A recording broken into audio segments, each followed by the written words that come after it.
ಸ್ನೇಹಿತರೆ ನಮಸ್ಕಾರ. ಇದೇ ಜೂನ್ನಲ್ಲಿ ಮಿಥುನ ರಾಶಿಯಿಂದ ಕಟಕ ರಾಶಿಗೆ ಗುರು ಸಂಚಾರ ಆಗ್ತಾ ಇದೆ. ಚಿತ್ರಪಕ್ಷ ಅಯನಾಂಶದ ಪ್ರಕಾರ ಜೂನ್ 1 ಮತ್ತು 2ನೇ ತಾರೀಕಿನ ನಡುವೆ ಈ ಗುರು ರಾಶಿ ಬದಲಾವಣೆ ನಡೀತಾ ಇರೋದು. ಸೊ ಈ ಗುರು ರಾಶಿ ಬದಲಾವಣೆಯಿಂದ ಕೆಲವೊಂದು ರಾಶಿಗಳಿಗೆ ಗುರುಬಲ ಬಂದಂಗೆ ಆಗುತ್ತೆ, ಮತ್ತು ಕೆಲ ರಾಶಿಯವರಿಗೆ ಗುರುಬಲ ಇರೋದಿಲ್ಲ. ಇದರಲ್ಲೀಗ ಕಟಕ ರಾಶಿಯವ್ರನ್ನ ತಗೊಂಡ್ರೆ ಜನ್ಮ ರಾಶಿಗೆ ಗುರು ಸಂಚಾರ ಆಗ್ತಾ ಇದೆ. ಇದು ಗುರುಬಲ ಇಲ್ಲ ಅಂತ ಕನ್ಸಿಡರ್ ಆಗುತ್ತೆ. ಗುರುಬಲ ಇಲ್ಲ ಅಂದ ಮಾತ್ರಕ್ಕೆ ಜೀವನದಲ್ಲಿ ಏನು ನಡೆಯೋದೇ ಇಲ್ಲ ಅಂತೇನು ಅಂದ್ಕೊಳ್ಳೋ ಅಗತ್ಯ ಇಲ್ಲ. ಯಾಕೆಂದರೆ ಏನು ಗುರು ಸಂಚಾರದ ಎಫೆಕ್ಟ್ ಇದೆಯೋ ಇದು ಒಂದೇ ಕಂಪ್ಲೀಟ್ ಜೀವನವನ್ನು ನಿರ್ಧಾರ ಮಾಡೋದಿಲ್ಲ. ವೈಯಕ್ತಿಕ ಜಾತಕದಲ್ಲಿನ ಯೋಗಗಳು ಮತ್ತು ಸದ್ಯ ನಡೀತಾ ಇರುವಂಥ ದಶಾ ಭುಕ್ತಿಗಳು ಇದು ಪ್ರಮುಖವಾಗಿ ಪಾತ್ರ ವಹಿಸುತ್ತೆ. ಹಾಗೆಯೇ ಗುರು ಸಂಚಾರದ ಏನು ಎಫೆಕ್ಟ್ ಏನಿದೆಯೋ ಇದು ಕೂಡ ನಕ್ಷತ್ರಗಳು ಮತ್ತು ಯಾವ ರಾಶಿಗೆ ಗುರು ಸಂಚಾರ ಆಗ್ತಾ ಇದೆಯೋ ಅಲ್ಲಿನ ಅಷ್ಟಕ ವರ್ಗ ಬಿಂದುಗಳು ಅಂತ ಬರ್ತದೆ. ಇದು ಕೂಡ ಈ ಗುರು ಸಂಚಾರದ ಎಫೆಕ್ಟನ್ನು ಸಾಕಷ್ಟು ಮಾರ್ಪಾಡು ಮಾಡ್ತದೆ. ಬೃಹತ್ ಸಂಹಿತ ಜ್ಯೋತಿಷ್ಯದ ಒಂದು ಬಹಳ ಪ್ರಮುಖವಾದಂಥ ಗ್ರಂಥ.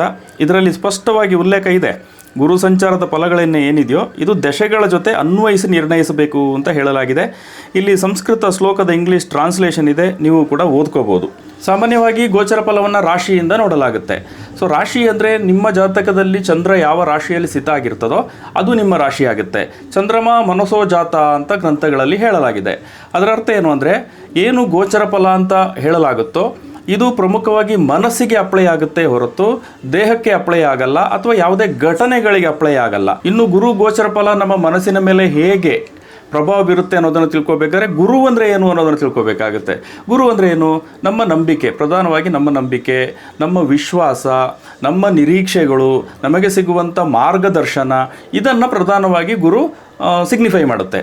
ಈಗ ನಮ್ಮ ರಾಶಿಗೆ ಗುರುಬಲ ಇಲ್ಲ ಅಂದರೆ ಅವಕಾಶಗಳು ಕಮ್ಮಿ ಇರ್ಬೋದು.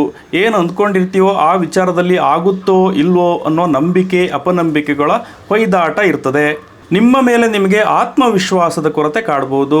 ನಿರೀಕ್ಷೆಗಳು ಮತ್ತು ವಾಸ್ತವ ಪರಿಸ್ಥಿತಿ ಅಂತ ಏನಿದೆಯೋ ಅದು ಮ್ಯಾಚ್ ಆಗ್ತಾ ಇರಲಿಕ್ಕಿಲ್ಲ. ಸಲಹೆಗಳು ಮತ್ತು ಮಾರ್ಗದರ್ಶನಗಳನ್ನು ತಿರಸ್ಕರಿಸುವಂಥ ಒಂದು ಮನೋಭಾವ ಕೂಡ ಇರ್ತದೆ. ಈಗ ಕಟಕ ರಾಶಿಗೆ ಗುರು ಪ್ರವೇಶ ಆಗ್ತಾ ಇರೋದ್ರಿಂದಾಗಿ ಕಟಕ ರಾಶಿಯವರಿಗೆ ಏನು ಎಫೆಕ್ಟ್ ಅಂತ ನೋಡೋದಾದರೆ, ಜನ್ಮರಾಶಿ ಮೇಲಿನ ಗುರು ಸಂಚಾರದ ಎಫೆಕ್ಟ್ ಏನಿದೆಯೋ ಇದು ಹಣಕಾಸಿನ ವಿಚಾರದಲ್ಲಿ ಹೆಚ್ಚೇನು ಪ್ರಯೋಜನಕ್ಕೆ ಬರಲಿಕ್ಕಿಲ್ಲ. ಆದರೆ ಇದು ನಮ್ಮ ಮಾನಸಿಕ ಜಾಗೃತಿಯನ್ನು ಮೂಡಿಸುತ್ತೆ. ನಮ್ಮ ಬಗ್ಗೆ ನಾವು ಅರಿತುಕೊಳ್ಳುವಂಥ ಪ್ರಮೇಯವನ್ನು ತರ್ತದೆ. ಜೀವನಕ್ಕೊಂದು ಅರ್ಥ ಮತ್ತು ದಿಕ್ಕನ್ನು ತೋರಿಸುವ ಗೋಚರ ಆಗಿರುತ್ತೆ. ಜೀವನದ ಕುರಿತು ನಿಮ್ಮ ಫಿಲಾಸಫಿಗಳು ಬದಲಾಗ್ಬೋದು. ಬೇರೆಯವರಿಗೆ ಮಾರ್ಗದರ್ಶನ ಮಾಡುವಂಥ ಸಾಮರ್ಥ್ಯ ಇರ್ತದೆ, ಇದನ್ನು ಬಳಸ್ಕೊಳ್ಬೋದು. ತಕ್ಷಣ ಎಲ್ಲವೂ ಸರಿ ಹೋಗಬೇಕು ಅನ್ನೋ ಆಲೋಚನೆಗಿಂತ ದೂರದೃಷ್ಟಿ ಆಲೋಚನೆ ಇದ್ದರೆ ಅನುಕೂಲಕರ. ಹೊಸ ಸ್ಕಿಲ್ಗಳನ್ನು ಕಲಿಯೋದು, ಅಧ್ಯಯನ, ಆರೋಗ್ಯಕರ ದಿನಚರಿ, ದೀರ್ಘಾವಧಿಯ ಯೋಜನೆಗಳಿಗೆಲ್ಲ ಈ ಗೋಚರ ಫಲ ಏನಿದೆಯೋ ಇದು ಉತ್ತಮವಾಗಿದೆ. ಸದ್ಯಕ್ಕೆ ಆದಾಯ ವೃದ್ಧಿಗೆ ನಿಮಗೆ ಹೆಚ್ಚು ಮಹತ್ವ ಕೊಡಲಿಕ್ಕೆ ಸಾಧ್ಯ ಆಗಲಿಕ್ಕಿಲ್ಲ, ಆದರೆ ಸಾಮರ್ಥ್ಯ ವೃದ್ಧಿಗೆ ಹೆಚ್ಚು ಮಹತ್ವ ಕೊಡೋದಕ್ಕೆ ಅವಕಾಶ ಇದೆ. ಈ ಗೋಚರ ಫಲ ಏನಿದೆಯೋ ಇದು ಆದಾಯಕ್ಕೆ ಮುನ್ನುಡಿ ಬರೆಯುತ್ತೆ ಹೊರತು ತಕ್ಷಣದ ಆದಾಯಕ್ಕೆ ಅವಕಾಶಗಳು ಕಡಿಮೆ ಇರ್ತದೆ. ಗುರು ರಾಶಿಯಲ್ಲಿರೋದ್ರಿಂದಾಗಿ ಮಾನಸಿಕ ವಿಕಸನ ಅಂತ ಏನು ಹೇಳ್ತೀವೋ ಈ ಕಾರಣಕ್ಕೆ ನಿಮಗೆ ಒತ್ತಡಗಳ ಅನುಭವ ಆಗ್ಬೋದು. ಜವಾಬ್ದಾರಿಗಳು ಹೆಗ್ಲೇರ್ಬೋದು. ಓವರ್ ಥಿಂಕಿಂಗ್ ಇರ್ತದೆ. ಅವಕಾಶಗಳು ಕಣ್ಣೆದುರಿಗೇನೆ ಇದ್ದರೂ ಅದರ ಲಾಭ ಪಡೆಯೋದಕ್ಕೆ ಹಿಂಜರಿಕೆ ಅಪನಂಬಿಕೆ ಕೂಡ ಕಾಡ್ಬೋದು. ಕಟಕ ರಾಶಿ ಅನ್ನೋದು ಬಹಳ ಎಮೋಷ್ನಲ್ ರಾಶಿ. ಇವರು ಎಲ್ಲವನ್ನು ಭಾವನಾತ್ಮಕವಾಗಿ ತಗೊಳ್ತಾರೆ, ಯಾಕೆಂದರೆ ಇದು ಚಂದ್ರನ ರಾಶಿ. ಸೊ ಈ ಏನು ಎಮೋಷನ್ ಇದೆಯಲ್ಲ ಇದೇ ಇವರ ಮೋಟಿವೇಶನ್ ಕೂಡ ಆಗಿರ್ತದೆ. ಮನಸ್ಸು ಎಲ್ಲವನ್ನ ಫೀಲ್ ಮಾಡೋದಕ್ಕೆ ಬಯಸುತ್ತೆ. ಮನಸ್ಸಿಗೆ ಟಚ್ ಆಗಲಿಲ್ಲ, ಫೀಲ್ ಆಗಲಿಲ್ಲ ಅಂದರೆ ಆ ವಿಚಾರಗಳನ್ನು ಮಾಡೋದಕ್ಕೆ ಇವರಿಗೆ ಮೂಡ್ ಬರೋದಿಲ್ಲ. ಸಂತೋಷವಾಗಿದ್ದಾಗ ಉತ್ಸಾಹದಿಂದ ಎಲ್ಲವನ್ನು ನಿಭಾಯಿಸ್ತಾರೆ. ಮನಸ್ಸು ಹಾಳಾಯಿತು ಅಂದರೆ ತುಮುಲಗಳಲ್ಲಿ ಸಿಕ್ಕಾಕೊಂಡು ಒದ್ದಾಡ್ತಾರೆ. ಆದರೆ ಮುಂದಿನ 1 ವರ್ಷದ ಗುರು ಸಂಚಾರದ ಅವಧಿ ಏನಿದೆಯೋ ಈ ಅವಧಿಯಲ್ಲಿ ಇವರಿಗೆ ಪ್ರೌಢಿಮೆ ಬೆಳೆಸಿಕೊಳ್ಳುವಂಥ ಪ್ರಮೇಯ ಬರ್ಬೋದು. ಇನ್ಸೆಕ್ಯೂರ್ಡ್ ಫೀಲಿಂಗು, ಅನಿಶ್ಚಿತತೆಯ ಭಾವ, ಅನಗತ್ಯ ಭೀತಿಗಳು ಕೂಡ ಕೆಲವೊಮ್ಮೆ ಕಾಡ್ಬೋದು. ಆದರೆ ಏನೇ ಪರಿಸ್ಥಿತಿ ಇದ್ದರೂ ಕ್ರಮೇಣ ತಮ್ಮನ್ನು ಅಡ್ಯಾಪ್ಟ್ ಮಾಡ್ಕೊಳ್ಳೋ ಸಾಮರ್ಥ್ಯ ಇವರಿಗೆ ಇರ್ತದೆ. ಈ ಸಾಮರ್ಥ್ಯವನ್ನು ಅವ್ರು ಬಳಸ್ಕೊಳ್ಬೇಕಷ್ಟೇ. ಮನಸ್ಸಿನಲ್ಲಿ ಮೂಡುವ ಫೀಲಿಂಗ್ಗಳು, ಭಾವನೆಗಳ ವಿಚಾರದಲ್ಲಿ ಇವರು ಪ್ರಾಕ್ಟಿಕಾಲಿಟಿ ಅಂದರೆ ವಾಸ್ತವಿಕತೆಯನ್ನು ನೋಡಬೇಕಾಗುತ್ತೆ. ಮತ್ತು ಇಲ್ಲಿ ಗುರು ಗೋಚರ ಪಾಸಿಟಿವ್ ಇಲ್ಲ ಅಂದಾಗ ರೆಮಿಡಿ ಏನು ಅನ್ನೋ ಪ್ರಶ್ನೆ ಬರ್ತದೆ. ಬೆಸ್ಟ್ ರೆಮಿಡಿ ಅಂದರೆ ನಿಮ್ಮ ಅಪ್ರೋಚ್ನ ಬದಲಾಯಿಸ್ಕೊಳ್ಳೋದು. ಗುರು ಅಂದರೆ ಮುಂದಾಲೋಚನೆ ಅಂತ ಅರ್ಥ. ಇವತ್ತಿನ ಪರಿಸ್ಥಿತಿ ಹೇಗಾದರೂ ಇರಲಿ, ಮುಂದಿನ ದಿನಗಳಲ್ಲಿ ಸ್ಥಿತಿಗತಿ ಚೆನ್ನಾಗಿರಬೇಕಾದ್ರೆ ಇವತ್ತು ಏನು ಮಾಡಬೇಕಾಗತ್ತೆ ಅಂತ ಯೋಚಿಸೋದು. ಇವತ್ತೇ ಎಲ್ಲವೂ ಬದಲಾಗಬೇಕು ಅಂತ ನಿರೀಕ್ಷಿಸಬಾರ್ದು. ಆತುರದಲ್ಲಿ ಯಾವುದೇ ನಿರ್ಧಾರ ಮಾಡಬಾರ್ದು. ಎಮೋಷ್ನಲ್ ಆಗಿ ಹಣಕಾಸಿನ ವ್ಯವಹಾರ ಕೂಡ ಮಾಡಬಾರ್ದು. ಗುರು ಅಂದರೆ ಶ್ರದ್ಧೆ, ಪ್ರಾಮಾಣಿಕತೆ. ಹೀಗಾಗಿ ಮಾಡೋ ಕೆಲಸವನ್ನು ಅಚ್ಚುಕಟ್ಟಾಗಿ ಶ್ರದ್ಧೆಯಿಂದ ಪ್ರಾಮಾಣಿಕವಾಗಿ ಮಾಡಬೇಕು, ಅರೆಮನಸ್ಸಿನಿಂದ ಮಾಡಬಾರ್ದು. ಗುರು ಅಂದರೆ ನಂಬಿಕೆ, ಬ್ಲೈಂಡ್ ಬಿಲೀಫ್ ಇಟ್ಕೋಬಾರ್ದು. ಶುದ್ಧ ನಂಬಿಕೆಯನ್ನು ಬಲಪಡಿಸ್ಕೊಳ್ಬೇಕು. ಇದಕ್ಕಾಗಿ ನಿಮಗಿಷ್ಟವಾದ ದೇವರನ್ನು ಆರಾಧಿಸ್ಬೋದು. ಭಕ್ತಿಯಿಂದ ತಲ್ಲೀನರಾಗಿ ಆರಾಧಿಸಬೇಕು, ಹರಕೆಯ ಥರ ಪೂಜೆ ಪ್ರಾರ್ಥನೆ ಅಲ್ಲ. ಗುರುಬಲ ಇಲ್ಲದ ಕಾರಣ ಈ ಫೀಲ್ ಗುಡ್ ಫ್ಯಾಕ್ಟರ್ಗಳು ಅನ್ನುವಂಥದ್ದು ಏನಿದೆಯೋ ಇದು ಕಡಿಮೆ ಇರ್ತದೆ. ಆದರೆ ಗುರು ನಿಮ್ಮ ಲಗ್ನಕ್ಕೆ ಅನುಗುಣವಾಗಿ ಕೆಲ ಶುಭ ಫಲಗಳನ್ನು ಕೊಡ್ತಿರ್ತದೆ, ಆದರೆ ಅದನ್ನು ಫೀಲ್ ಮಾಡ್ತಾ ಇರೋದಿಲ್ಲ. ಹೀಗಾಗಿ ಮಾನಸಿಕ ಫೀಲಿಂಗಿಗೆ ಮಹತ್ವ ನೀಡೋದು ಬೇಡ. ಇನ್ನು ಕಟಕ ರಾಶಿಯಲ್ಲಿ 3 ನಕ್ಷತ್ರಗಳು ಬರ್ತದೆ. ಈ 3 ನಕ್ಷತ್ರಗಳಿಗೆ ಅನುಸಾರವಾಗಿ ಇವರಿಗೆ ಬೇರೆ ಬೇರೆ ದಶೆಗಳು ನಡೀತಾ ಇರ್ತದೆ. ಸೊ ಆಯಾಯ ಪ್ರಾಯಕ್ಕೆ ಅನುಗುಣವಾಗಿ ಸದ್ಯ ಯಾವ ದಶೆ ನಡೀತಾ ಇರಬಹುದು, ಆ ಮಹಾದಶೆಯ ಥೀಮ್ ಹೇಗಿರುತ್ತೆ ಅನ್ನೋದನ್ನು ಹೇಳ್ತಾ ಹೋಗ್ತೀನಿ. ಹಾಗೆಯೇ ಇಲ್ಲಿ ವೈಯಕ್ತಿಕ ಜಾತಕದಲ್ಲಿ ಗ್ರಹಗಳ ಪೊಸಿಷನ್ ಆಧಾರದಲ್ಲಿ ಏನು ಈ ಥೀಮ್ ಅಂತ ನಾನು ಹೇಳಲಿಕ್ಕೆ ಹೊರಟಿದ್ದೀನೋ ಇದರಲ್ಲಿ ಕೊಂಚ ಮಾರ್ಪಾಡು ಕೂಡ ಇರ್ತದೆ. ಮೊದಲನೇದಾಗಿ ಪುನರ್ವಸು ನಕ್ಷತ್ರ. ಪುನರ್ವಸು ನಕ್ಷತ್ರದವರಿಗೆ ಬಾಲ್ಯ ಒಂದು ರೀತಿಯ ಸ್ಮೂತ್ ಆಗಿರ್ತದೆ, ಅವಕಾಶಗಳಿಂದ ತುಂಬಿರ್ತದೆ. ಆದರೆ ಏನು ಮಧ್ಯ ವಯಸ್ಸು ಅಂತ ಬರ್ತದೆ, ಈ ಸಂದರ್ಭದಲ್ಲಿ ಇವರು ರೆಸ್ಪಾನ್ಸಿಬಿಲಿಟೀಸ್, ಜವಾಬ್ದಾರಿಗಳು ಜಾಸ್ತಿ ಇರ್ತದೆ. ಸೊ ಒಂದಷ್ಟು ಹಾರ್ಡ್ ಫೇಸ್ಗಳನ್ನು ಅನುಭವಿಸಿದ ನಂತರ ಇವರ ಜೀವನ ಸುಧಾರಣೆ ಆಗ್ತಾ ಹೋಗುತ್ತೆ. ಇದರಲ್ಲಿ ಈಗ 25ರಿಂದ 35ರ ವಯೋಮಾನದಲ್ಲಿರುವವರು ಶನಿ ದಶೆಯಲ್ಲಿರುವ ಸಾಧ್ಯತೆ ಹೆಚ್ಚಾಗಿದೆ. ಶನಿ ದಶೆಯಲ್ಲಿ ವರ್ಕ್ ಲೋಡ್ ಹೆಚ್ಚಾಗಿರುತ್ತೆ, ಜವಾಬ್ದಾರಿಗಳು ಸ್ವಲ್ಪ ಕಷ್ಟ ಕೊಡ್ಬೋದು, ಮೆಥಾಡಿಕ್ ಆಗಿ ಕೆಲಸ ಕಾರ್ಯಗಳನ್ನು ಮಾಡ್ಕೊಂಡು ಹೋಗಬೇಕಾಗುತ್ತೆ. ದಿನಚರಿಗಳನ್ನು ಸೆಟ್ ಮಾಡಿಕೊಂಡು ಕ್ರಮಬದ್ಧವಾಗಿ ಮತ್ತು ಶಿಸ್ತಿನಿಂದ ಕೆಲಸ ಕಾರ್ಯಗಳನ್ನು ಮಾಡ್ತಾ ಹೋಗಬೇಕಾಗುತ್ತೆ. ದೈಹಿಕ ಚಟುವಟಿಕೆಗಳನ್ನು ದಿನಚರಿಯಲ್ಲಿ ಅಳವಡಿಸ್ಕೊಂಡ್ರೆ ಉತ್ತಮ. ಆರೋಗ್ಯದ ಬಗ್ಗೆ ಕೂಡ ಗಮನ ಕೊಡಬೇಕಾಗುತ್ತೆ. ಸದ್ಯ ಗುರು ಜನ್ಮರಾಶಿಯಲ್ಲಿ ಇರೋದ್ರಿಂದಾಗಿ ಇವರು ವೈಯಕ್ತಿಕ ವಿಕಸನ ಅಂತ ಏನಿದೆಯೋ ಅಥವಾ ಮಾನಸಿಕ ವಿಕಸನ ಅಂತ ಏನಿದೆಯೋ ಇಂಥದ್ದಕ್ಕೆ ಇವರು ಆದ್ಯತೆ ಕೊಡಬೇಕಾಗುತ್ತೆ. ಕೆಲಸ ಕಾರ್ಯಗಳನ್ನು ಒಂದು ಶಿಸ್ತುಬದ್ಧವಾಗಿ ಒಂದು ರುಟೀನ್ ಮಾಡಿಕೊಂಡು ರುಟೀನ್ ಸೆಟ್ ಮಾಡಿಕೊಂಡು ಮಾಡ್ತಾ ಹೋದರೆ ಇವ್ರಿಗೇನು ಕಷ್ಟ ಅಂತ ಅನಿಸ್ತದೋ ಇದು ಒಂದು ಸ್ವಲ್ಪ ಸ್ಮೂತ್ ಆಗುತ್ತೆ. ಇನ್ನು 35ರಿಂದ 45ರ ವಯೋಮಾನದಲ್ಲಿರುವವರು ಬುಧ ದಶೆಯ ಅವಧಿಯಲ್ಲಿರೋ ಸಾಧ್ಯತೆ ಇರ್ತದೆ. ಸೊ ಏನು ಶನಿ ದಶೆಯ ಹಾರ್ಡ್ ವರ್ಕ್ನ ಫೇಸ್ ಅಂತ ಏನಿದೆಯೋ ಅದರಿಂದ ಹೊರಬರುವಂಥ ಸಮಯ, ಒಂದು ರೀತಿಯ ಚಟುವಟಿಕೆಯ ಕಾಲ. ಬುಧ ಮಹಾದಶೆಯಲ್ಲಿ ಬಿಸ್ನೆಸ್ ಮೈಂಡ್ ಆಕ್ಟಿವೇಟ್ ಆಗೋ ಸಾಧ್ಯತೆ ಇರ್ತದೆ. ಹೊಸ ವಿಚಾರಗಳ ಕಲಿಕೆಯತ್ತ ಆಸಕ್ತಿ ಜಾಸ್ತಿ ಇರ್ತದೆ. ತಲೆಯಲ್ಲಿ ಸದಾ ಲೆಕ್ಕಾಚಾರಗಳು ಓಡಾಡ್ತಾ ಇರ್ತದೆ. ಬುಧ ಬುದ್ಧಿವಂತಿಕೆಗೆ ಸಂಬಂಧಿಸಿದ ಗ್ರಹ, ಹಾಗಾಗಿ ಬುದ್ಧಿಮತ್ತೆಯು ಕೂಡ ಉತ್ತಮವಾಗಿ ಕೆಲಸ ಮಾಡ್ತಾ ಇರ್ತದೆ. ಹೊಸ ಹೊಸ ಐಡಿಯಾಗಳು ಕೂಡ ಇವರಿಗೆ ಬರ್ತಾ ಇರ್ತದೆ. ಇನ್ನು ಗುರುಬಲ ಇಲ್ಲದೆ ಇರೋ ಕಾರಣಕ್ಕೆ ಎಲ್ಲವನ್ನ ಒಟ್ಟಿಗೆ ಇಂಪ್ಲಿಮೆಂಟ್ ಮಾಡೋದಕ್ಕೆ ಹೋಗೋದು ಸೂಕ್ತ ಅಲ್ಲ. ಸೊ ಹಂತ ಹಂತವಾಗಿ ಮಾಡ್ತಾ ಹೋಗಬೇಕಾಗತ್ತೆ. ಮತ್ತು ಬಿಸ್ನೆಸ್ ಮಾಡ್ತೀನಿ ಅಂತ ಹೇಳ್ಕೊಂಡು ಏನು ಕರೆಕ್ಟಾಗಿ ಗ್ರೌಂಡ್ ವರ್ಕ್ ಇಲ್ಲದೆ ದಿಢೀರಂತ ಕೈ ಹಾಕಬಾರ್ದು. ಸೊ ಆಲ್ರೆಡಿ ಬಿಸ್ನೆಸ್ಗೆ ಏನಾದರೂ ಕೈ ಹಾಕಿದ್ರೂ ಕೂಡ ವಿಸ್ತರಣೆಯ ವಿಚಾರದಲ್ಲೂ ಕೂಡ ಒಂದು ಸ್ವಲ್ಪ ಏನು ಗ್ರೌಂಡ್ ವರ್ಕ್ ಮಾಡಿ ಹಂತ ಹಂತವಾಗಿ ಸಣ್ಣ ಸಣ್ಣ ಹೆಜ್ಜೆಗಳನ್ನು ಹಾಕೋದು ಸೂಕ್ತ. ಇನ್ನು 45ರಿಂದ 55ರ ವಯೋಮಾನದಲ್ಲಿರುವವರು ಒಂದು ಬುಧ ಮಹಾದಶೆಯ ಅಂತಿಮ ಹಂತದ ಭುಕ್ತಿಗಳಲ್ಲಿರ್ತಾರೆ ಅಥವಾ ಕೇತು ಮಹಾದಶೆಯಲ್ಲಿರುವಂಥ ಸಾಧ್ಯತೆಯೂ ಇದೆ. ಸೊ ಕೇತು ಮಹಾದಶೆಯಲ್ಲಿ ಏನಾದರೂ ಇದ್ದರೆ ಇದು ಮತ್ತೊಂದು ಬದಲಾವಣೆಯ ಸಮಯ ಆಗಿರುತ್ತದೆ. ಏನು ಚಟುವಟಿಕೆಯಿಂದ ಏನು ಎಲ್ಲ ಕೆಲಸ ಕಾರ್ಯಗಳನ್ನು ಮಾಡ್ತಾ ಬಂದಿರ್ತಾರೋ ಇಲ್ಲಿ ಒಂದು ರೀತಿಯ ಒಂದು ಡಿಟ್ಯಾಚ್ಮೆಂಟ್, ವೈರಾಗ್ಯದ ಭಾವನೆ ಕಾಡುವಂಥ ಸಾಧ್ಯತೆ ಇರ್ತದೆ. ಒಂದು ಬದಲಾವಣೆಯ ಕಾಲ ಇದು. ಕೇತು ಯಾವ ರಾಶಿಯಲ್ಲಿ ಯಾವ ಮನೆಯಲ್ಲಿ ಸ್ಥಿತ ಆಗಿದೆಯೋ ಅದರಂತೆ ಫಲ ನೀಡುತ್ತೆ. ಇದು ಆಧ್ಯಾತ್ಮಿಕ ಪ್ರವೃತ್ತಿಯ ಗ್ರಹ, ಹೀಗಾಗಿ ಲೌಕಿಕ ಸುಖ ಭೋಗಗಳನ್ನು ನಿರೀಕ್ಷೆ ಮಾಡೋದಕ್ಕೆ ಸಾಧ್ಯ ಆಗಲಿಕ್ಕಿಲ್ಲ. ಆದರೆ ಆಲೋಚನೆಗಳಲ್ಲಿ ಪ್ರೌಢಿಮೆ ಇರ್ತದೆ. ವೈರಾಗ್ಯ, ವೇದಾಂತ, ಆಧ್ಯಾತ್ಮಿಕತೆ ಮನಸ್ಸಿಗೆ ಹಿತ ಅನಿಸುತ್ತೆ. ಅನಿರೀಕ್ಷಿತ ಹಾಗೂ ಸಡನ್ ಬದಲಾವಣೆಗಳು ಕೂಡ ಸಾಧ್ಯತೆ ಇರ್ತದೆ. ಗುರು ಜನ್ಮರಾಶಿಯಲ್ಲಿ ಇರೋದ್ರಿಂದಾಗಿ ಈ ಏನು ಒಂದು ವೈರಾಗ್ಯದ ಭಾವನೆ ಅಥವಾ ವೇದಾಂತ ಸ್ಪಿರಿಚುವಲೈಸೇಷನ್ ಅಂತ ಏನಿದೆ ಇದು ಓವರ್ ಸ್ಪಿರಿಚುವಲೈಸೇಷನ್ ಆಗಬಾರ್ದು.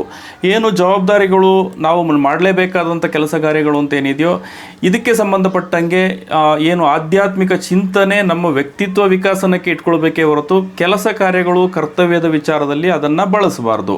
ಏನು ಇಷ್ಟೇನೇ ಜೀವನ, ನಾನು ಇಷ್ಟೇ ಮಾಡಿದ್ರೆ ಸಾಕು, ಈ ಥರದ ಆಲೋಚನೆ ಇದು ಓವರ್ ಸ್ಪಿರಿಚುವಲೈಸೇಷನ್ ಅಂತ ಅನಿಸ್ಕೊಳ್ಳುತ್ತೆ. ಇನ್ನು 55ರಿಂದ 65ರ ವಯೋಮಾನದಲ್ಲಿರುವವರು ಶುಕ್ರ ದಶೆಯಲ್ಲಿ ಇರುವ ಸಾಧ್ಯತೆ ಇರ್ತದೆ.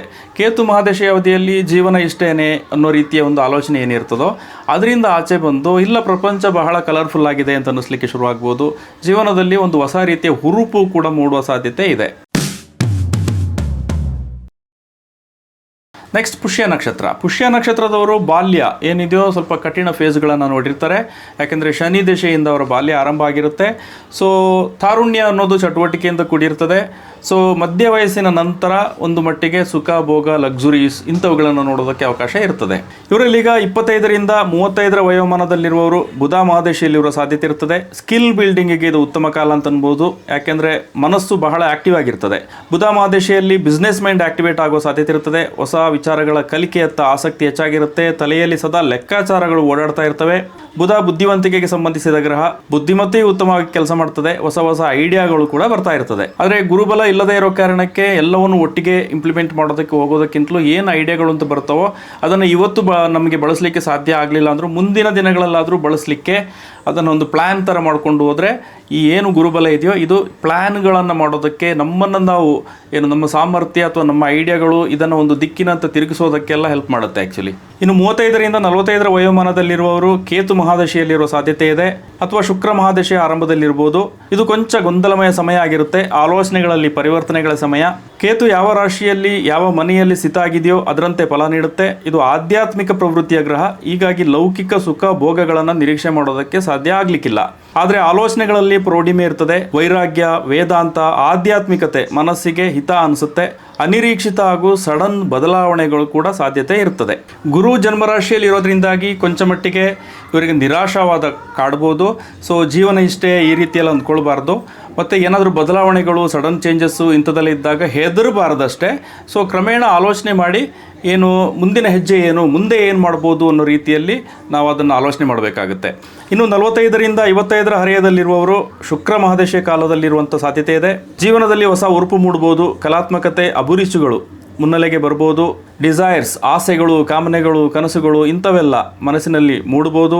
ಲೌಕಿಕ ಸುಖಭೋಗಗಳು, ಲಕ್ಸುರೀಸ್ ಪ್ರಾಪ್ತಿಯಾಗುವ ಸಾಧ್ಯತೆ ಇರ್ತದೆ. ಮನಸ್ಸು ಎಂಜಾಯ್ಮೆಂಟ್ ಬಯಸುತ್ತೆ. ಸಾಂಗತ್ಯ, ಸ್ನೇಹ, ಸಂಘ ಸಹವಾಸಗಳಿಂದ ಸಂತೋಷ ಪಡೆಯೋದಕ್ಕೆ ಬಯಸ್ತಾರೆ. ಗುರು ಜನ್ಮರಾಶಿಯಲ್ಲಿ ಇರೋದ್ರಿಂದಾಗಿ ಇವರಿಗೆ ಸ್ವಲ್ಪ ಭಾವನೆಗಳ ವಿಚಾರದಲ್ಲಿ ನಿಯಂತ್ರಣ ಇರಬೇಕಾಗುತ್ತೆ. ಮತ್ತು ಲೌಕಿಕ ಸುಖಭೋಗಗಳು ಮತ್ತು ಲಕ್ಸುರೀಸ್, ಎಂಜಾಯ್ಮೆಂಟ್ ಇದರ ಬರದಲ್ಲಿ ಜವಾಬ್ದಾರಿಗಳನ್ನು ಮರಿಬಾರ್ದು. ಇನ್ನು 55ರಿಂದ 65ರ ವಯೋಮಾನದಲ್ಲಿರುವವರು ಸಾಮಾನ್ಯವಾಗಿ ಸೂರ್ಯ ಮಹಾದಶೆಯಲ್ಲಿರುವ ಸಾಧ್ಯತೆ ಹೆಚ್ಚಾಗಿದೆ ಅಥವಾ ಚಂದ್ರ ಮಹಾದಶೆಯಲ್ಲೂ ಕೂಡ ಇರುವಂಥ ಸಾಧ್ಯತೆ ಇದೆ. ಸೂರ್ಯ ಮಹಾದಶೆಯಲ್ಲಿದ್ದರೆ ಇವರು ಸ್ವಲ್ಪ ಸಾಮಾಜಿಕವಾಗಿ ಸ್ಥಾನಮಾನಗಳನ್ನು ಬಯಸುವ ಸಾಧ್ಯತೆ ಇರ್ತದೆ. ಸೊ ಆ ನಿಟ್ಟಿನಲ್ಲಿ ಕೆಲಸ ಮಾಡ್ಬೋದು. ಮತ್ತು ಸೂರ್ಯ ದಶೆ ಸಾಮಾನ್ಯವಾಗಿ ಯಾವುದೇ ಪ್ರಾಯದಲ್ಲಿ ಇರೋರಿಗೂ ಕೂಡ ಒಂದು ಹೊಸ ಎನರ್ಜಿಯನ್ನು ಕೊಡುತ್ತೆ. ಇದು ಎನರ್ಜಿಯ ಪ್ಲಾನೆಟ್. ಮತ್ತು ಕಾನ್ಫಿಡೆನ್ಸ್, ಏನು ಸೆಲ್ಫ್ ಕಾನ್ಫಿಡೆನ್ಸ್ ಅಂತ ಏನು ಹೇಳ್ತೀವೋ ಇದೆಲ್ಲ ಸ್ವಲ್ಪ ಹೆಚ್ಚಾಗಿರುತ್ತೆ. ಇನ್ನು ಕಟಕ ರಾಶಿ ಆಶ್ಲೇಷ ನಕ್ಷತ್ರ. ಆಶ್ಲೇಷ ನಕ್ಷತ್ರದವರಿಗೆ ಬಾಲ್ಯ ಬಹಳ ಚುರುಕಾಗಿರ್ತಾರೆ. ಆಮೇಲೆ ಏನು ತಾರುಣ್ಯ, ಯೌವನದ ಕಾಲ ಏನಿರುತ್ತೋ ಇದು ಸ್ವಲ್ಪ ಗೊಂದಲಮಯವಾಗಿರುತ್ತೆ, ಮಿಕ್ಸ್ಡ್ ಫೇಸ್ ಇರುತ್ತದೆ. ಸೊ ಮಧ್ಯ ವಯಸ್ಸಿನ ನಂತರ ಇವರ ಜೀವನ ಸುಧಾರಣೆ ಆಗುತ್ತಾ ಹೋಗುತ್ತೆ. ಇವರಲ್ಲಿ 25ರಿಂದ 35ರ ವಯೋಮಾನದಲ್ಲಿರುವವರು ಸಾಮಾನ್ಯವಾಗಿ ಶುಕ್ರ ಮಹಾದಶೆ ಅವಧಿಯಲ್ಲಿರೋ ಸಾಧ್ಯತೆ ಇದೆ. ಸೊ ಎಲ್ಲರೂ ಕೂಡ ಬೇರೆಯವರು, ಇವರ ಸ್ನೇಹಿತರು ಇವರೆಲ್ಲ ಹಾರ್ಡ್ ವರ್ಕ್ ಮಾಡ್ತಾ ಇದ್ರು ಕೂಡ ಇವರು ಎಂಜಾಯ್ಮೆಂಟ್ ಬಯಸ್ತಾರೆ. ಸ್ಟ್ರಗಲ್ ಇದ್ರೂ ಕೂಡ ಅದರಲ್ಲೂ ಎಂಜಾಯ್ಮೆಂಟ್ ಬಯಸ್ತಾರೆ. ಜೀವನದಲ್ಲಿ ಹೊಸ ಉರುಪು ಮೂಡ್ಬೋದು, ಕಲಾತ್ಮಕತೆ, ಅಭಿರುಚಿಗಳು ಮುನ್ನೆಲೆಗೆ ಬರ್ಬೋದು. ಡಿಸೈರ್ಸ್, ಆಸೆಗಳು, ಕಾಮನೆಗಳು, ಕನಸುಗಳು ಇಂಥವೆಲ್ಲ ಮನಸ್ಸಿನಲ್ಲಿ ಮೂಡ್ಬೋದು. ಲೌಕಿಕ ಸುಖಭೋಗಗಳು, ಲಕ್ಸುರೀಸ್ ಪ್ರಾಪ್ತಿಯಾಗುವ ಸಾಧ್ಯತೆ ಇರ್ತದೆ. ಮನಸ್ಸು ಎಂಜಾಯ್ಮೆಂಟ್ ಬಯಸುತ್ತೆ. ಸಾಂಗತ್ಯ, ಸ್ನೇಹ, ಸಂಘ ಸಹವಾಸಗಳಿಂದ ಸಂತೋಷ ಪಡೆಯೋದಕ್ಕೆ ಬಯಸ್ತಾರೆ. ಸದ್ಯ ಇವರಿಗೆ ಗುರುಬಲ ಇಲ್ಲದೇ ಇರೋ ಕಾರಣಕ್ಕೆ ಇವರು ಎಂಜಾಯ್ಮೆಂಟ್ನ ಬರದಲ್ಲಿ ರೆಸ್ಪಾನ್ಸಿಬಿಲಿಟೀಸ್ ಅಥವಾ ಫ್ಯೂಚರ್ ಥಿಂಕಿಂಗ್ ಅಂತ ಏನಿದೆಯೋ ಅದನ್ನು ಮರಿಬಾರ್ದು. ಸೊ ಇದು ಬಂದು ಶುಕ್ರ ಬಂದು ಕಲಾತ್ಮಕತೆಯ ಗ್ರಹ ಆಗಿರೋದ್ರಿಂದಾಗಿ ಕ್ರಿಯೇಟಿವ್ ಎಬಿಲಿಟೀಸ್ ಕೂಡ ಇರ್ತದೆ. ಸೊ ಅದನ್ನು ಈ ಅವಧಿಯಲ್ಲಿ ಬಳಸ್ಕೊಳ್ಳೋದಕ್ಕೆ ಒಳ್ಳೆಯ ಕಾಲ. ಇನ್ನು 35ರಿಂದ 45ರ ಪ್ರಾಯದಲ್ಲಿರುವವರು ಸೂರ್ಯ ಮಹಾದಶೆಯಲ್ಲಿರೋ ಸಾಧ್ಯತೆ ಇದೆ ಅಥವಾ ಚಂದ್ರ ಮಹಾದಶೆಯಲ್ಲಿರೋ ಸಾಧ್ಯತೆ ಇರ್ತದೆ. ಸೂರ್ಯ ಮಹಾದಶೆ ಇದ್ರೆ ಕಾನ್ಫಿಡೆನ್ಸ್ ಹೈ ಲೆವೆಲ್ನಲ್ಲಿ ಇರ್ತದೆ. ಆತ್ಮವಿಶ್ವಾಸದಿಂದ ಮುನ್ನುಗ್ಗುವ ಒಂದು ಛಾತಿ ಇರ್ತದೆ. ತಮ್ಮನ್ನು ತಾವು ಗುರುತಿಸಿಕೊಳ್ಳುವ ಒಂದು ಪ್ರಕ್ರಿಯೆಯಲ್ಲಿ ಇರ್ತಾರೆ. ಇವರ ಜೀವನ ಒಂದು ರೀತಿ ವೇಗ ಪಡ್ಕೊಂಡಿರುತ್ತೆ. ಸದ್ಯ ಕಟಕ ರಾಶಿಗೆ ಗುರುಬಲ ಇಲ್ಲದೇ ಇರೋ ಕಾರಣಕ್ಕೆ ಏನು ಸೆಲ್ಫ್ ಕಾನ್ಫಿಡೆನ್ಸ್ ಅಂತ ಏನಿದೆಯೋ ಇದು ಸ್ವಪ್ರತಿಷ್ಠೆಯ ಪ್ರದರ್ಶನ ಆಗಬಾರ್ದು. ಸೊ ಕಾನ್ಫಿಡೆನ್ಸ್ ಇರಲಿ, ಓವರ್ ಕಾನ್ಫಿಡೆನ್ಸ್ ಇರಬಾರ್ದು. ಇನ್ನು 45ರಿಂದ 55ರ ಪ್ರಾಯದಲ್ಲಿರುವವರು ಒಂದು ಚಂದ್ರ ಮಹಾದಶೆ ಕಾಲದಲ್ಲಿ ಇರ್ಬೋದು ಅಥವಾ ಕುಜ ಮಹಾದಶೆ ಕಾಲದಲ್ಲೂ ಇರಬಹುದು. ಸೊ ಚಂದ್ರ ಮಹಾದಶೆಯಲ್ಲಿ ಇದ್ದರೆ ಭಾವನಾತ್ಮಕವಾಗಿ ವರ್ತಿಸ್ತಾ ಇರ್ತಾರೆ. ಕುಜ ಮಹಾದಶೆಯಲ್ಲಿ ಇತ್ತು ಅಂದರೆ ಈ ಏಜ್ನಲ್ಲೂ ಕೂಡ ಒಂದು ಹೊಸ ಎನರ್ಜಿ ಡೆವಲಪ್ ಆಗಿರುತ್ತೆ. ಚಂದ್ರದಶೆಯಲ್ಲಿರುವವರಿಗೆ ಕಲ್ಪನಾ ಶಕ್ತಿ ಚೆನ್ನಾಗಿರುತ್ತೆ, ಆದರೆ ಎಮೋಷನಲ್ ಬಿಹೇವಿಯರ್ ಪ್ರದರ್ಶಿಸ್ತಾ ಇರ್ತಾರೆ. ಹೀಗಾಗಿ ಭಾವನಾತ್ಮಕವಾಗಿ ರಿಯಾಕ್ಟ್ ಮಾಡೋದನ್ನು ಕಡಿಮೆ ಮಾಡ್ಕೋಬೇಕು. ಕಲ್ಪನಾ ಶಕ್ತಿಯನ್ನು ಜೀವನಕ್ಕೆ ಉಪಯೋಗ ಆಗೋ ರೀತಿಯಲ್ಲಿ ಬಳಸ್ಕೊಂಡ್ರೆ ಉತ್ತಮ. ಏನೇನು ಕಲ್ಪನೆಗಳು ಬರ್ತಾ ಇವೆಯೋ ಅದನ್ನು ಬರೆದಿಟ್ಕೊಂಡ್ರೆ ಒಳ್ಳೆಯದು. ಇದನ್ನು ಜರ್ನಲಿಂಗ್ ಅಂತಾರೆ. ಇದರಲ್ಲಿ ಪ್ರಾಕ್ಟಿಕಲ್ ವಿಚಾರಗಳು ಅಂತ ಏನಿದೆಯೋ ಇದನ್ನು ಇವತ್ತಲ್ಲ ನಾಳೆ ಕಾರ್ಯರೂಪಕ್ಕೆ ಇಳಿಸೋದಕ್ಕೂ ಕೂಡ ಪ್ರಯತ್ನ ಪಡ್ಬೋದು. ಸದ್ಯ ಗುರು ಗೋಚರ ಏನು ಪ್ರತಿಕೂಲವಾಗಿರೋದ್ರಿಂದಾಗಿ ಇವರು ಭಾವನಾತ್ಮಕವಾಗಿ ಯಾವುದನ್ನು ಕೂಡ ನಿರ್ಧಾರ ತಗೊಳ್ಬಾರ್ದು. ಏನೇ ನಿರ್ಧಾರ ತಗೊಳ್ಳೋದಾದ್ರೂ ಕೂಡ ಕಾಮ್ ಮೈಂಡ್ನಲ್ಲಿ ಯಾವುದೇ ಎಮೋಷನ್ ಇಲ್ಲದ ಸಂದರ್ಭಗಳಲ್ಲಿ ಯೋಚಿಸಿ ನಿರ್ಧಾರ ಮಾಡಬೇಕಾಗತ್ತೆ. ಕನಿಷ್ಠ ಪಕ್ಷ 48 ತಾಸು ಕೂಲಿಂಗ್ ಪೀರಿಯಡ್ ಇಟ್ಕೊಂಡ್ರೆ ಒಳ್ಳೆಯದು. ಕುಜ ದಶೆಯಲ್ಲಿದ್ದರೆ ಹೈ ಎನರ್ಜಿ ಇರ್ತದೆ, ಆ್ಯಕ್ಷನ್ ರಿಯಾಕ್ಷನ್ ಮನೋಭಾವಗಳಿರ್ತವೆ. ಜೀವನವನ್ನು ನಿಯಂತ್ರಣಕ್ಕೆ ತಗೊಳ್ಳೋ ಆತುರ ಧಾವಂತ ಒತ್ತಡವನ್ನು ಉಂಟು ಮಾಡ್ತಾ ಇರ್ತದೆ. ಆತುರ ಅಥವಾ ಒತ್ತಡಕ್ಕೆ ಕಟ್ಟುಬಿದ್ದು ನಿರ್ಧಾರ ಮಾಡೋ ಬದಲು ಸ್ಟ್ರಾಟಜಿ ಮತ್ತು ಟ್ಯಾಕ್ಟಿಕಲ್ ಆಲೋಚನೆಗಳನ್ನು ಮಾಡಿದ್ರೆ ಏನು ಈ ದಶಾವಧಿ ಉತ್ತಮವಾಗಿರುತ್ತೆ. ಗುರು ಗೋಚರ ಫಲ ಪ್ರತಿಕೂಲವಾಗಿರೋದ್ರಿಂದಾಗಿ ಇವರು ಆತುರದಲ್ಲಿ ಯಾವುದನ್ನು ನಿರ್ಧಾರ ಮಾಡಬಾರ್ದು. ಯಾವುದೋ ಒಂದು ರೀತಿಯ ಸ್ಟ್ರೆಸ್, ದುಡುಕು ಇಂಥದರಿಂದ ನಿರ್ಧಾರಗಳನ್ನು ಮಾಡಬಾರ್ದು. ಏನೇ ಆ ರೀತಿಯ ಪರಿಸ್ಥಿತಿಗಳಿದ್ರೂ ಕೂಡ 48 ತಾಸು ಒಂದು ಕೂಲಿಂಗ್ ಪೀರಿಯಡ್ ಇಟ್ಕೊಳ್ಬೇಕು. ಕಾಮ್ ಮೈಂಡ್ನಲ್ಲಿ ಟ್ಯಾಕ್ಟಿಕ್ಗಳನ್ನು ಬಳಸಿ ಅವರ ಏನು ಕೆಲಸಗಳಿದೆಯೋ ಅದಕ್ಕೆ ಟ್ಯಾಕ್ಟಿಕ್ಗಳನ್ನು ಬಳಸೋದಕ್ಕೆ ಕುಜಾದಶೆ ಸಪೋರ್ಟ್ ಮಾಡುತ್ತೆ. ಸೊ ಮತ್ತು ಮಾಂಸಖಂಡಗಳು ಮತ್ತು ಬ್ಲಡ್ ಪ್ರೆಷರ್ ಅಂತ ಏನು ಹೇಳ್ತೀವೋ ಇಂಥದಕ್ಕೆ ಸಂಬಂಧಪಟ್ಟಂಗೆ ಆರೋಗ್ಯ ಏನಿದೆಯೋ ಇದನ್ನು ಕೂಡ ಕಾಪಾಡ್ಕೊಳ್ಬೇಕಾಗುತ್ತೆ. ಕೊಂಚ ಮಟ್ಟಿಗೆ ದೈಹಿಕ ವ್ಯಾಯಾಮ ಇಂಥದನ್ನೆಲ್ಲ ಮಾಡಿದ್ರೆ ಉತ್ತಮ. ಒಟ್ಟಾರೆಯಾಗಿ ಕಟಕ ರಾಶಿಯವರು ಈ ಬಾರಿಯ ಗುರು ಗೋಚರವನ್ನು ನಿಭಾಯಿಸೋದಕ್ಕೆ ಮಾನಸಿಕವಾಗಿ ಪ್ರೌಢಿಮೆ ತಂದುಕೊಳ್ಬೇಕಾಗತ್ತೆ. ಮೈಂಡ್ಸೆಟ್ ಮತ್ತು ಜಡ್ಜ್ಮೆಂಟ್ ಅಂತ ಏನಿದೆಯೋ ಇದರಲ್ಲಿ ಕ್ಲಾರಿಟಿ ಇರಬೇಕಾಗತ್ತೆ. ನಿಧಾನಿಸಿ ಯೋಚಿಸಿ ನಿರ್ಧಾರ ಮಾಡಬೇಕಾಗತ್ತೆ. ಅತಿಯಾದ ಎಮೋಷನಲ್ ನಿರ್ಧಾರಗಳನ್ನು ಮಾಡೋದು, ಅಂಧ ಅನುಕರಣೆ, ರಿಯಾಲಿಟಿಗೆ ಮಹತ್ವ ಕೊಡದೆ ಎಲ್ಲವೂ ತನ್ನಿಂತಾನೇ ಸರಿ ಹೋಗ್ಬಿಡುತ್ತೆ ಅಂತ ಏನಾದರೂ ಹುಸಿ ಆಶಾವಾದ ಇಟ್ಕೊಂಡ್ರೆ ಅದು ಕೈ ಕೊಡ್ಬೋದು. ಮತ್ತು ಇವರು ಸ್ಕಿಲ್ಗಳನ್ನು ವಿಸ್ತರಿಸಿಕೊಳ್ಳೋದಕ್ಕೆ ಇದು ಏನು ಗುರು ಸಂಚಾರ ಏನಿದೆಯೋ ಇದು ಸಪೋರ್ಟ್ ಮಾಡುತ್ತೆ. ಆದರೆ ಎಕ್ಸ್ಪೆಕ್ಟೇಷನ್ಗಳನ್ನು ವಿಸ್ತರಿಸೋದಕ್ಕೆ ಸಪೋರ್ಟ್ ಮಾಡಲಿಕ್ಕಿಲ್ಲ. ದಿನಚರಿಯಲ್ಲಿ ಶಿಸ್ತು ಅಗತ್ಯ. ಕ್ರಮಬದ್ಧ ಪ್ರಯತ್ನಕ್ಕೆ ಮಹತ್ವ ಇರಲಿ. ಯಾವುದೇ ಕಾರಣಕ್ಕೂ ಭಾವನಾತ್ಮಕ ನಿರ್ಧಾರಗಳನ್ನು ತಗೋಬಾರ್ದು. ಸಾಮಾನ್ಯವಾಗಿ ಈ ಗುರು ಸಂಚಾರದ ಎಫೆಕ್ಟ್ ಏನಿದೆ ಇದು ಹೆಚ್ಚು ಕಡಿಮೆ 15ರಿಂದ 20% ಎಫೆಕ್ಟ್ ಇರ್ತದೆ. ಸೊ ಅದರಲ್ಲಿ ದಶೆ ಭುಕ್ತಿಗಳು ಚೆನ್ನಾಗಿತ್ತು ಅಂದರೆ, ಜೊತೆಗೆ ಗುರು ಸಂಚಾರದ ರಾಶಿಯಲ್ಲಿ ಇವಾಗೇನು ಕಟಕ ರಾಶಿಯಲ್ಲಿ ಸಂಚಾರ ಆಗ್ತಾ ಇದೆಯೋ ಅಲ್ಲಿ ಅಷ್ಟಕವರ್ಗ ಬಿಂದುಗಳು 4ಕ್ಕಿಂತ ಹೆಚ್ಚಿಗೆ ಇತ್ತು ಅಂದರೆ ಈ ಗುರು ಸಂಚಾರ ಏನಿದೆಯೋ ಇದು ಬಹಳ ಕಷ್ಟ ಅಂತ ಏನು ಅನ್ನಿಸ್ಕೊಳ್ಳೋದಿಲ್ಲ. ಸೊ ಮುಂದಿನ ಎಪಿಸೋಡ್ನಲ್ಲಿ ಮತ್ತೆ ಸಿಗ್ತೀನಿ ಸ್ನೇಹಿತರೆ. ನಮಸ್ಕಾರ.